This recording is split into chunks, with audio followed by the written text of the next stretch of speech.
So today is December 15th, 2021, and we are going to go transplant out this corn in our little corn patch.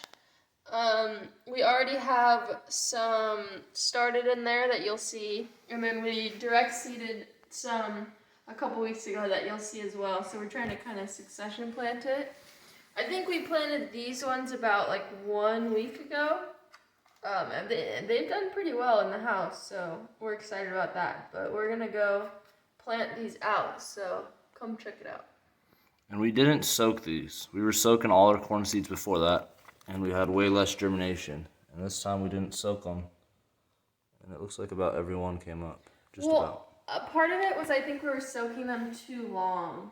Like we meant to soak it like overnight, like 8 hours or something, and we kind of just like would forget about them and soak them for a couple days, and that was not good at all. So we decided to just not soak them so we didn't forget about them.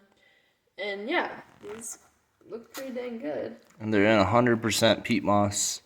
And sand. Peat moss and sand in little 6-inch containers. You can see the roots coming out, so they're ready. Sphagnum peat moss. Sphagnum peat moss. People like hate on peat moss because it's like not sustainable or whatever, because I guess they're harvesting it faster than it can grow, but I'm not sure if that's true. It's a pretty good growing medium, to be honest, so I don't know. Some serious roots there. Yeah. So yeah, peaches and cream corn. I think it's supposed to be like a yellow and white corn. That was from Seeds and Such. Check them out. We got a 1,600 pack. I think it was like $25 shipped. That's it. So we're out here in the garden, and we got our cornfield started. Now the story behind this was we had it all tilled. It was all totally just tilled up, and we threw corn seed right in the ground. We thought we'd be able to direct sow them, and the grass just came up and ate everything. We wasted a bunch of seeds. It was a big waste of time. So then we came back through again, and we put cardboard down all throughout the yard on this section here, just like this here. And then we covered it up with peat moss and some fertilizer and pine needles. And the corn seemed to do all right. It's starting to flower. I would like them to be a little bit bigger before they're flowering. But what we're doing today is we're succession planting. So we're putting more corn in continually. And the idea is we're going to have enough corn to eat throughout the season. And hopefully some to feed to the cows and the chickens. So let's go over there and check out what we got in the transplants. And I like direct sowing them, but you can see when you direct sow, you'll get some, and then sometimes the few won't come up. So that's really bad for pollination for corn. You want your corn really close together because those flowers got to touch to make the corn. So what we're going to do is come in here with some transplants. Use these little guys to fill in all the gaps. So let's get started. Come over here, you can see where we got a gap. And this is broken down in a pretty good soil.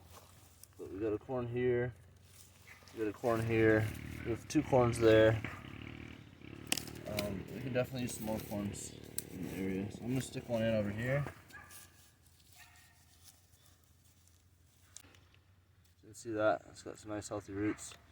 The other cool thing about growing corn in these little transplants is you can dig a really deep hole and stick this in. And then what will happen is the roots will end up being really deep. So you just leave a little bit out, and that gives you really good corn roots that won't blow over in the wind, because that can happen when they get too heavy. So I'm going to sneak one more corn in back here, I think, a little further back. Biggest takeaway when you're growing corn is you want to succession plant, because you don't want to have all your corn come up at the same time and then end up with like 500 ears of corn on a Monday, and you're just going to give it all away, or it's going to end up going bad. So you want to continually be planting, maybe once a week or twice a week, depending on your area and how much corn you want to have. And then the other big step is you want to fertilize your corn early on. If you try to fertilize it later, it's not really going to help it, and you end up with short corn. That was one of the problems I had. And then the other thing is you want to start your corn as early as the season will allow you. So everywhere you go, there's going to be a different, wherever you're living, there's going to be a different season for corn.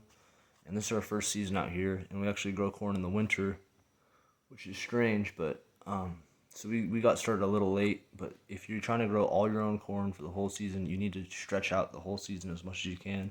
So you want to get started early, and if you can get those seeds started inside for that first succession of planting, that's going to help a lot. So thanks for watching.